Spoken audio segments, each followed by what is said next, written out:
nuestras lecciones de escuela sabática y hemos venido revisando este trimestre hablando acerca de nuestro Señor Jesucristo en la lección o en nuestra escuela titulada Príncipe de Paz. Y hemos venido revisando algunas lecciones anteriores y hoy veremos la lección número 6, la cual tiene un título que es El Justo. Hoy vamos a aprender acerca del ser de nuestro Señor Jesucristo y vamos a darnos cuenta acerca de lo que es su justicia. Nos vamos a enfocar realmente, hermanos, en la importancia de la justicia perfecta de nuestro Señor, la importancia de la obra perfecta de Él, de su perfecta obediencia a la voluntad de nuestro Dios, la cual es de vital importancia dentro de lo que venimos estudiando, que es la reconciliación. Este ministerio de la reconciliación tuvo la necesidad de manifestar la justicia perfecta. Y ya que nosotros los seres humanos éramos incapaces de demostrar esa justicia perfecta, Dios envió a su Hijo para que a través de Él se manifestara la justicia perfecta de nuestro Dios. Vamos a entrar en detalle en nuestra lección titulada El Justo y vamos a basarnos en lo que el apóstol Juan escribió en la primera carta de Juan en el capítulo 2, verso 1. Nos vamos a enfocar en la segunda parte del verso, el cual relata así: abogado tenemos para con el Padre, a Jesucristo el justo. Notemos esta expresión dada por el apóstol Juan. Abogado tenemos para con el Padre. Tenemos un intercesor.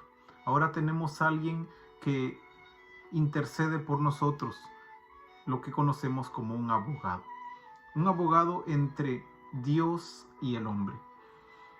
Pero ¿quién es ese abogado? La expresión está al final del texto: a Jesucristo el justo. Nuestro abogado, quien intercede por nosotros, es el Señor Jesucristo.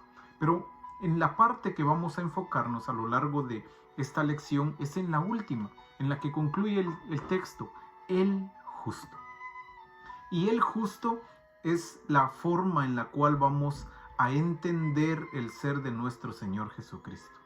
Lo vamos a hacer viendo algunos pasajes en los evangelios y también viendo algunos escritos del apóstol Pablo en la carta a los romanos y a los corintios. De esa forma vamos a comprender gran parte de lo que la palabra del Señor nos explica acerca de la justicia perfecta de nuestro Señor Jesucristo.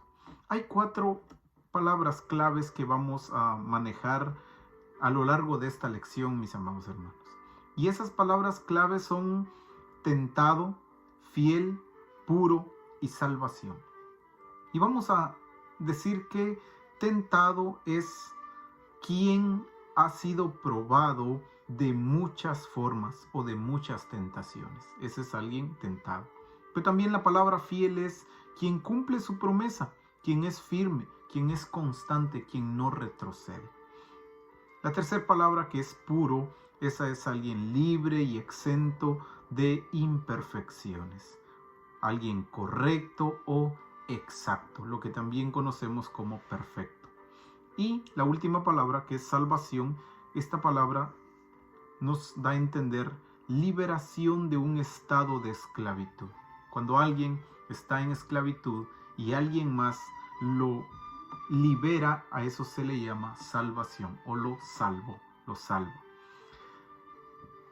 Justo es quien actúa con justicia, siguiendo la ley o la moral, y sobre todo vive conforme a la voluntad de nuestro Dios. Es alguien recto, alguien perfecto.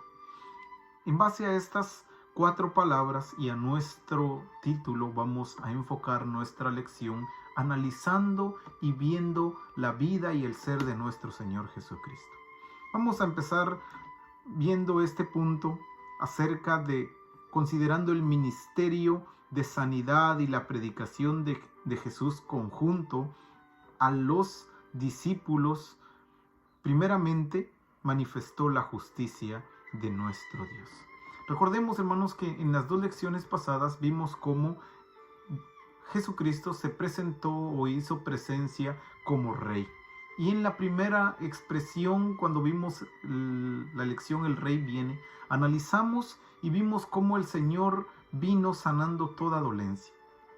Y en la segunda, cuando vimos acerca de predicando la paz, nos dimos cuenta cómo el Señor vino exponiendo su reinado, manifestando lo que Él quiere de quienes le sirven. Y esa es la paz que Él predicó. Entonces, en este ministerio, tanto el de sanidad como el de la predicación, Jesús condujo a los discípulos principalmente a la justicia de Dios. ¿Cuál era el enfoque general de estos 2 ministerios que manifestó el Señor acerca de la sanidad en el primero y de la predicación en el segundo? Ambos se enfocaban directamente a lo que es la justicia de nuestro Dios.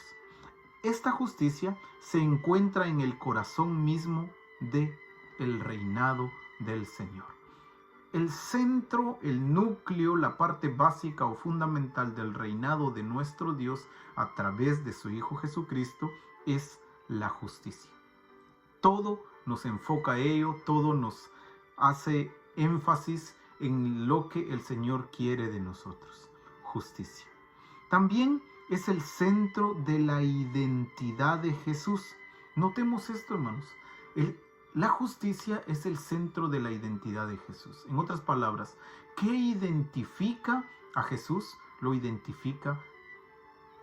Se le identifica como el justo. ¿Por qué? Porque la justicia es lo que caracteriza a nuestro Señor.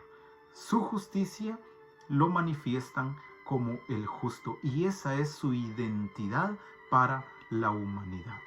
Otro punto más, esta justicia es la razón de por qué buscar la justicia del reino de Dios. Es buscar a Cristo mismo. Hermanos, cuando el Señor Jesucristo en la predicación de la paz dijo en el Evangelio de Mateo capítulo 6 verso 33: mas busca primeramente el reino de Dios y su justicia, y todas las cosas vendrán por añadidura. Notemos entonces que el núcleo del reino de Dios es la justicia, que todo lo que circula es en derredor a ello, y que el buscar la justicia del reino de Dios es lo mismo que buscar a Jesús. Buscar a Jesús es como que estuviéramos buscando la justicia del reino de Dios. En otras palabras, hermanos, si queremos justicia en nuestras vidas, recibamos al Señor en nuestras vidas. Si queremos encontrar justicia, busquemos al Señor. Si queremos ver la justicia, veámosla a través de nuestro Señor Jesucristo, ya que el buscar la justicia del reino de Dios es lo mismo que buscar a Cristo. Teniendo esto en mente, vamos a dar respuesta a 3 aspectos importantes. El primero es la justicia de Dios. Estas son 3 afirmaciones. La justicia de Dios se sostiene en el centro de la identidad de Jesús.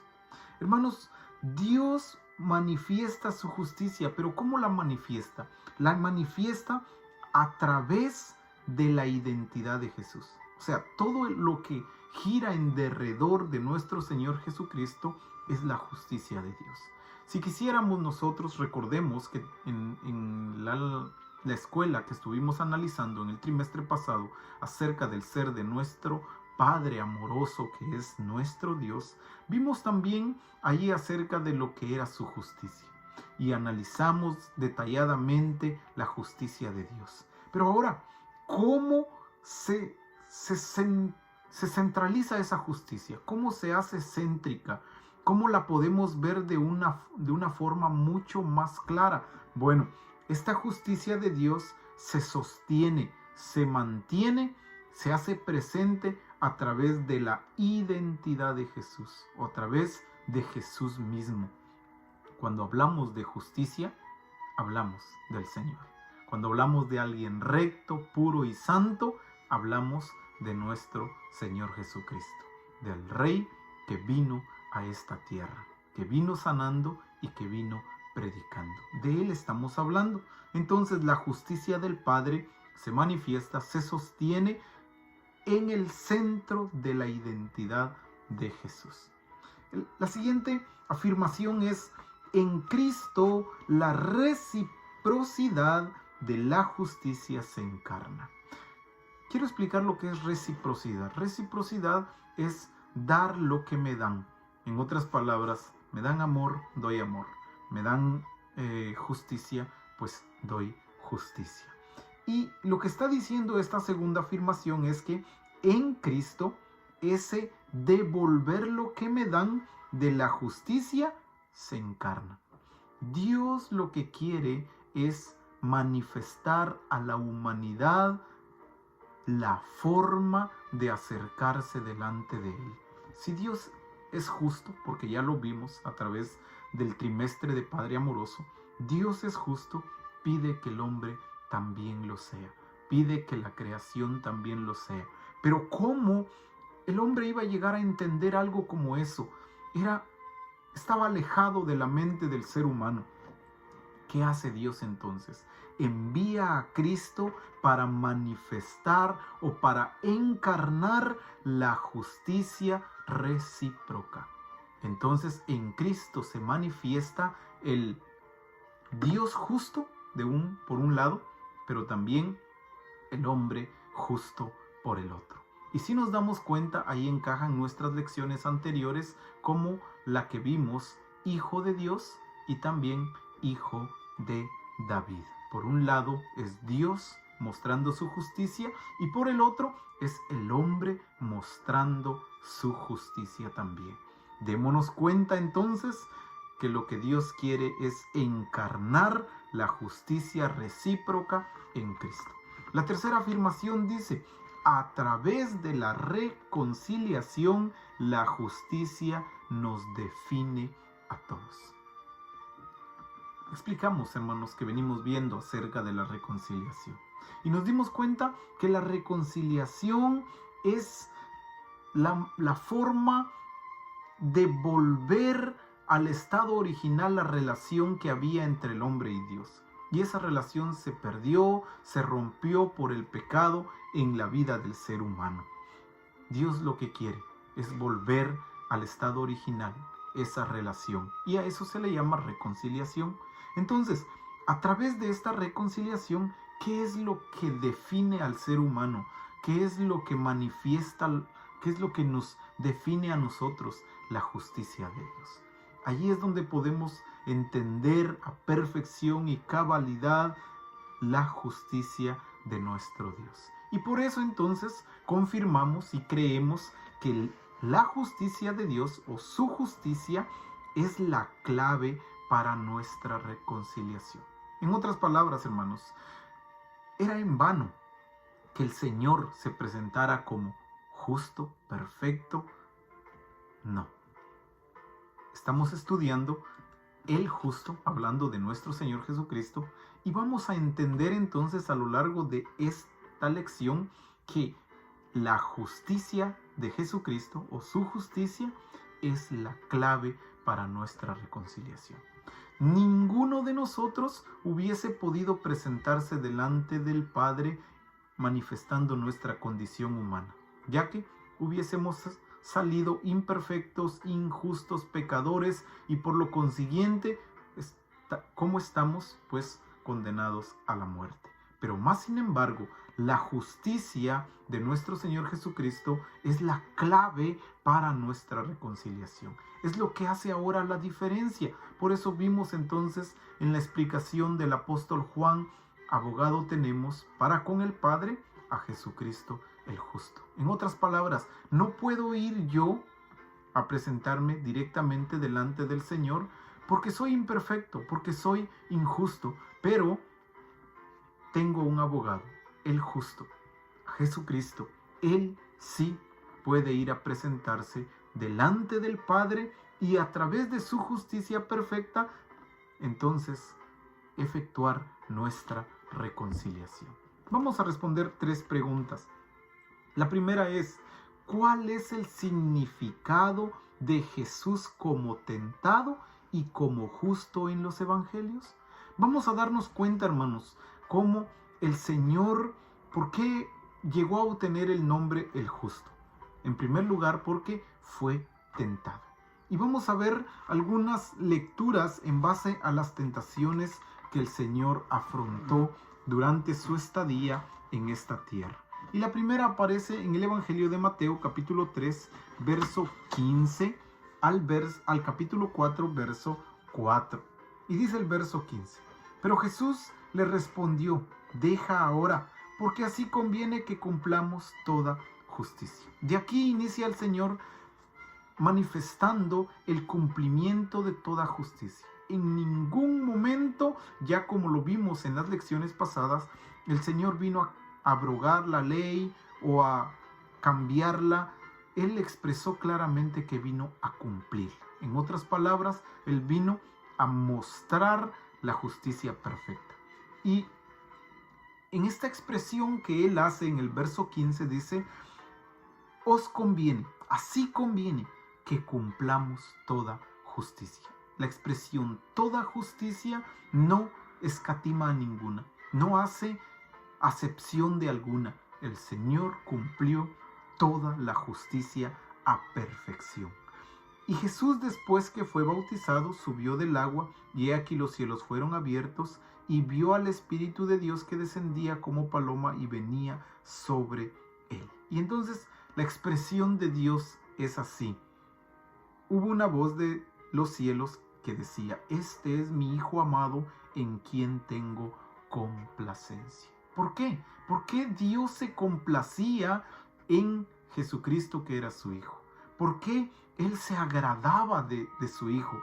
Porque en el verso 15 Él expresó, así conviene que cumplamos toda justicia. Por eso el Padre se agradaba de Él, porque Él era justo, perfecto ante los ojos de nuestro Dios. Pero eso no lo escatimó en cuestión de las tentaciones. Dios, a través de Cristo manifestado en el Señor, en su estadía en la tierra en condición humana, fue tentado, probado, ya lo vimos, que es tentación, ser probado como todos nosotros los seres humanos. Y en el capítulo 4 del verso 1 hasta el verso 11 podemos ver cuántos tipos de tentaciones vivió el Señor. Pero solo vamos a enfocarnos en los versos primeros del 1 al 4. Entonces Jesús fue llevado por el Espíritu al desierto para ser tentado por el diablo. Hermanos, démonos cuenta entonces que el mismo Señor Jesucristo fue tentado por el enemigo. Así que no hay excusa para que nosotros podamos decir, no, es que el enemigo es quien me tenta, él es quien me empuja, él es el que tiene la culpa. Y tenemos esa tendencia de echarle toda la culpa al enemigo. Pero note esto, el Señor Jesucristo también fue tentado por el enemigo. Después de haber ayunado, dice el verso 3, vino el tentador y le dijo, si eres hijo de Dios, di que esta piedra se convierta en pan. Él respondió, escrito está, no solo de pan vivirá el hombre, sino de toda palabra que sale de la boca de Dios. Notemos entonces la tentación aquí. ¿Cómo es una tentación y cómo es manifestada al ser humano? Pues una tentación se presenta en los momentos más críticos de nuestra vida. Y al Señor así mismo le aconteció. Después de haber ayunado 40 días y 40 noches, lógicamente iba a tener hambre. Y note la expresión del enemigo, es una forma de probar su capacidad de obediencia a Dios o de obedecer a alguien más. Si eres hijo de Dios, por una parte lo está probando en que él pueda decir, claro que sí, soy hijo de Dios. Entonces, detrás de esa expresión viene la prueba, di que esta piedra se convierta en pan. Ahí estaba el enemigo dándole una orden al Señor, aprovechando su condición actual. En la condición humana, claro que tenía hambre y deseaba comer. Pero la respuesta del Señor, mis amados hermanos, es: no solo de pan vivirá el hombre. Ante una tentación tan grande como esta, el Señor tiene la capacidad de responder afirmativamente. Notemos entonces, si podemos seguir leyendo todo el resto del capítulo, nos vamos a dar cuenta cómo el Señor fue tentado de una y de otra forma, y ante todas estas salió victorioso de ellas. Y con ello entendemos entonces que el Señor Jesús fue tentado. Pero, ¿cómo salió? Justo ante todas ellas. Pero notemos una tentación más, la cual aparece en Lucas capítulo 22, verso 39 al 46. Y solo quiero hacer un pequeño énfasis en estos textos. No vamos a leerlos todos. Estos textos abarcan la oración en el Getsemaní. Verso 40 dice así: cuando llegó a aquel lugar les dijo: orad que no entréis en tentación. Apartándose de ellos, en el verso 42 dijo, la oración del Señor era así: Padre, si quieres, pasa de mí esta copa, pero no se haga mi voluntad, sino la tuya. Notemos, hermanos, que el Señor conocía qué era lo que iba a pasar. Conocía qué era lo que esperaba, qué le esperaba en la vida. Conocía cómo iba a morir y a manos de quién, y la forma, lo doloroso que iba a ser. Y entonces en su oración le hace una petición a nuestro Dios: si quieres, pasa de mí esta copa. Pero note la expresión de su justicia perfecta: no se haga mi voluntad, sino la tuya. En otras palabras, no he venido aquí para hacer mi voluntad, he venido aquí para hacer tu voluntad. Mis amados hermanos, ¿cuántos podemos pensar de esa forma? No estoy aquí para hacer lo que yo quiera, estoy aquí para hacer lo que Dios quiera. Así es la forma en la cual el Señor nos deja un ejemplo. Y aún añade en estos aspectos y dice, ante esta expresión, el verso 43 dice: y se le apareció un ángel del cielo para fortalecerle. Hermanos, Dios nunca nos deja solos, aún en las dificultades más grandes que podamos tener. Dios siempre está presente en nuestras vidas. Verso 44, y estando en agonía oraba más intensamente, y era su sudor como grandes gotas de sangre que caían hasta la tierra. El nerviosismo, el dolor por sufrir, el miedo, todo esto se manifestó en la vida del Señor. Todos nosotros le tememos a morir, aunque no sabemos ni siquiera cómo va a acontecer ni cuándo va a acontecer. El Señor sabía exactamente cuándo y sobre todo sabía exactamente cómo. Era lógico que estuviera atemorizado de esa forma. Y su sudor era semejante a gotas de sangre. Era un temor tremendo, los nervios lo estaban matando internamente. Era ser humano y estaba siendo tentado. ¿Tentado a qué? Tentado a renunciar y dejar a un lado el propósito por lo que había venido. Tentado a dejar botado lo que el Padre le había encargado y con ello salir huyendo de lo que le acontecía. Cualquiera de nosotros hubiera hecho eso antes que sufrir lo que él sufrió. Pero el Señor manifestó su justicia presentándose como el justo. Y aunque fue tentado en todo, fue hallado sin pecado. Y entonces nos dejó en el verso 46, dijo: ¿por qué dormís? Levantaos y orad para que no entréis en tentación. Esta es una recomendación para todos nosotros. ¿Por qué estamos durmiendo?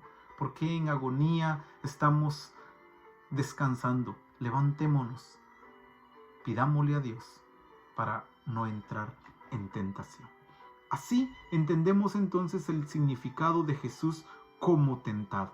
Era hombre, 100%, fue tentado en todo según nuestra semejanza, o sea, según la semejanza de hombre, pero en todas salió victorioso, conocido como el justo. Así lo relatan los evangelios. La justicia siempre está amenazada por la tentación, para que sigamos nuestra propia voluntad y no la de Dios. ¿Qué es la tentación entonces? Ponernos la oportunidad de que nosotros hagamos lo que queremos y no que hagamos la voluntad de Dios. Eso es la tentación. Jesús no fue exento de las tentaciones, pero Él, en su condición de hombre, fue justo, ya que cumplió toda justicia, todo requisito, toda ley, y con la cual esa justicia perfecta expió e hizo posible nuestra reconciliación. Pregunta número 2. ¿Por qué la justicia de Cristo es clave para la expiación y reconciliación? ¿Por qué es necesaria esta justicia del Señor? Quiero que veamos, hermanos, lo que el apóstol Pedro nos dejó escritos en la primera carta de Pedro, capítulo 3, y su verso 18. Y en ella vamos a ver lo que escribió el apóstol Pedro de nuestro Señor Jesucristo. Verso 18 del capítulo 3 dice así: porque también Cristo padeció una sola vez por los pecados, el justo por los injustos, para llevarnos a Dios, siendo a la verdad muerto en la carne, pero vivificado en el Espíritu. ¿Por qué era necesario o por qué la justicia de Cristo es clave para la expiación de la reconciliación? Porque Él alcanzó lo que nosotros nunca hubiéramos podido alcanzar, que es una vida perfecta delante de los ojos del Señor. Y punto número 2, porque el pecado y la muerte no tuvieron autoridad o potestad sobre Él. Por eso, entonces, cargó los nuestros, cargó los de la humanidad y así reconcilió al mundo. Por eso nos damos cuenta entonces que era necesaria, es la clave, la justicia de Dios para la expiación y la reconciliación.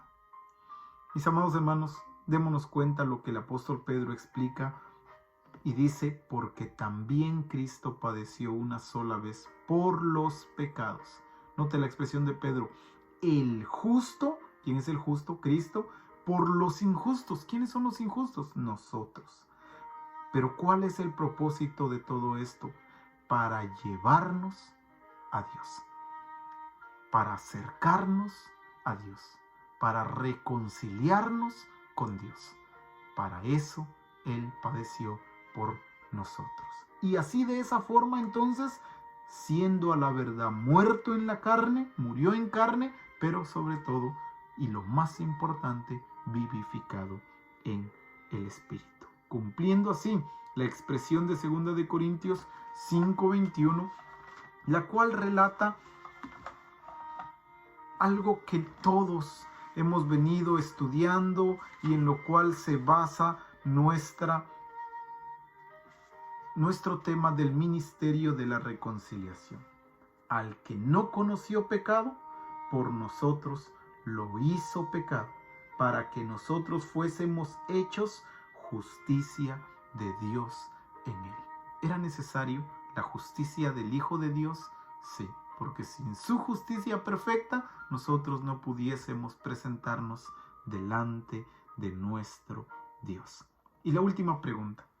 La última pregunta relata así, de esta manera: ¿qué es la justicia del pacto y cómo es correspondida totalmente en Cristo?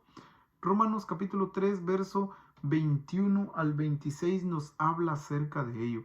Pero la pregunta es: ¿qué es la justicia del pacto? Nos recordamos, hermanos, que a lo largo de nuestra escuela del trimestre pasado venimos viendo acerca de la justicia, de la fidelidad de Dios y vimos acerca del pacto. Y entonces ahí pudimos comprender que la justicia del pacto es un compromiso relacional entre las partes involucradas. O sea, que Dios es una parte involucrada y el ser humano es la otra parte involucrada. Y tanto el ser humano tenía un compromiso, pero también Dios dio su palabra. Y Dios en su fidelidad mantuvo su palabra. Pero ahora, ¿cómo es correspondida? Totalmente en Cristo, porque Cristo como Dios y como hombre, Él nos demostró en forma perfecta la justicia de Dios.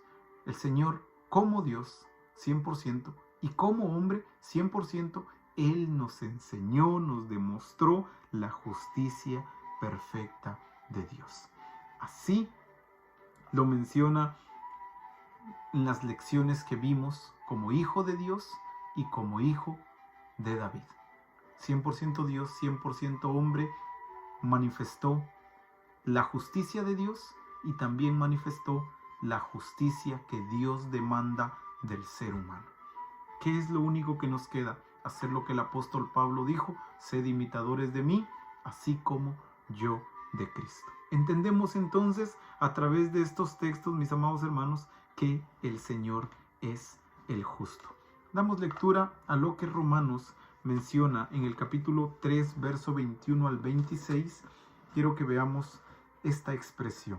Pero ahora, aparte de la ley, se ha manifestado la justicia de Dios. ¿A través de qué? Testificada por la ley y por los profetas.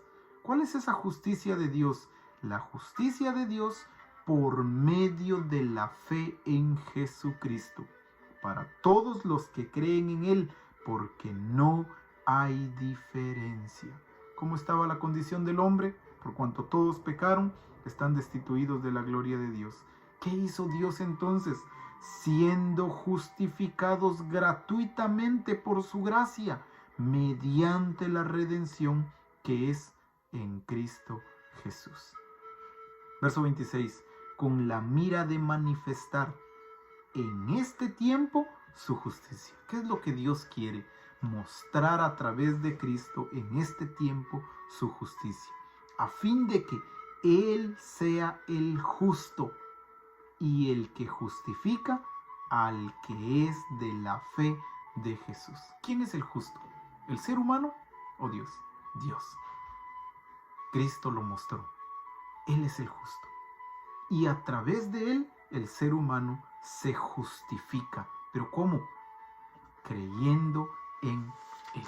Y en eso explicó el apóstol Pablo en el capítulo 1, verso 16 y 17 de Romanos: porque no me avergüenzo del evangelio, porque es poder de Dios para salvación a todo aquel que cree. Y el verso 17: porque en el evangelio la justicia de Dios se revela por fe y para fe. Como está escrito: mas el justo por la fe vivirá. De esa manera está escrita la justicia de nuestro Dios. Entendemos entonces, así resumiendo la lección, en base a las 4 palabras con las que iniciamos, decimos: Jesucristo el justo fue tentado en todo, pero al ser fiel y puro trajo la salvación al mundo. Lo que estaba dividido se une en Cristo. Este es el mensaje de la reconciliación. Jesús no conoció pecado. Murió por todos para que nosotros fuésemos hechos justicia de Dios en Él. Concluimos, mis amados hermanos, entonces con estas formas. Punto número 1, acerquémonos a Dios, confiando de que tenemos un abogado con el Padre. ¿Quién es? Jesucristo, el justo. Número 2, agradezcámosle y alabemos a nuestro Dios por habernos reconciliado a través de su justicia y por transmitírnosla mediante la fe. Alabemos el nombre de nuestro Señor Jesucristo, ya que manifestó su justicia y no solo la manifestó, a través de ella nos reconcilió, y no solo nos reconcilió, sino que a través de la fe nos la transmitió a todos nosotros. Y por último, hagamos conciencia sobre cuántas tentaciones pueden venir a nuestra vida y, lo más importante, sobre su vencimiento a través del justo. Si el Señor logró salir victorioso de todas las tentaciones, nosotros también podemos hacerlo, con la ayuda claramente de nuestro Dios. Y es así como concluimos con el libro, la carta a los Hebreos en el capítulo 4, verso 15, que relata de esta forma: porque no tenemos un sumo sacerdote que no pueda compadecerse de nuestras debilidades, sino uno que fue tentado en todo según nuestra semejanza, pero sin pecado. Hermanos, todos reconocemos que Jesucristo es el justo. Incluso los hombres que le crucificaron, al final, en el Evangelio de Lucas, en el capítulo 23, verso 47, después de todos los acontecimientos que habían pasado, reconocieron esta gran verdad.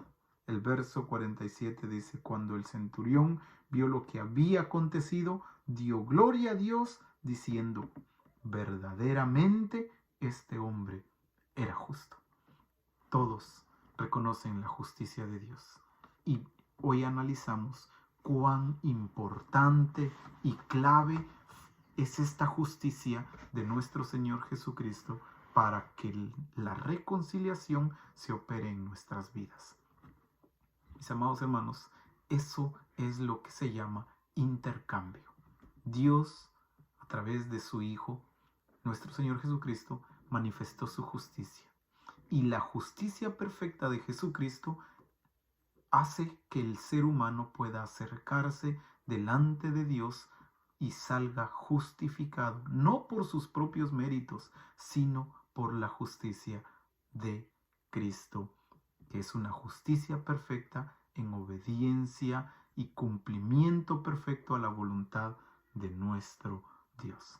Que el Señor bendiga su palabra y que a través de ella tengamos mayor comprensión y entendimiento acerca de ello, y que podamos acercarnos a Dios más confiadamente, sabiendo que tenemos un intercesor por nosotros. Y sobre todo, pensemos en todas las tentaciones y no en ningún momento pensemos que alguna va a vencernos, sino antes pensemos que si el justo pudo salir adelante con la ayuda de Él, porque Él está en nosotros, mayor es el que está en nosotros que el que está en el mundo, también podemos vencer. Que el Señor bendiga su palabra. Paz, hermanos.